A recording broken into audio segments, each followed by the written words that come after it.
அன்புள்ள மாணவர்களே, இந்த நட்சத்திரங்கள் ஒரு பெரிய சக்தி வாய்ந்த ஒரு பவர் ஹவுஸ் மாதிரி இருக்குது. அது என்னென்னா, அது அளவுக்கு அதிகமான வெப்பத்தை வெளியிடுகிறது. காரணம் அது நியூக்ளியர் ஃபியூஷனால் தான் அதை மாதிரி பண்ணுதுன்னு சொல்கிறாங்க.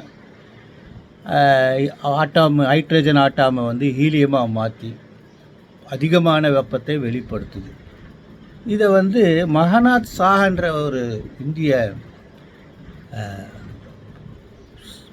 ஃபிசிசிஸ்ட் அவர் தான் இதை இதனுடைய நட்சத்திரனுடைய வெப்ப வெளியீடை கண்டுபிடிக்கிறதுக்கு ஒரு ஃபார்முலா கண்டுபிடிச்சார். அதுக்கு பேர் சாஹா அயோனைசேஷன் ஈக்குட்டேஷன். அதை கண்டுபிடிச்சி அதனுடைய அந்த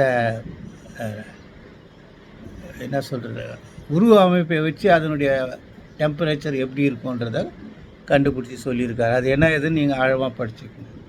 நட்சத்திரங்கள் கண்ணடிக்குது இல்லை, மின்னுது. ஆனால் நீங்கள் அண்டவெளிக்கு போயிட்டீங்கன்னா நட்சத்திரங்கள் மின்னுவதை பார்க்க முடியாது. ஏன்னா நட்சத்திரங்கள் மின்னுறது இல்லை.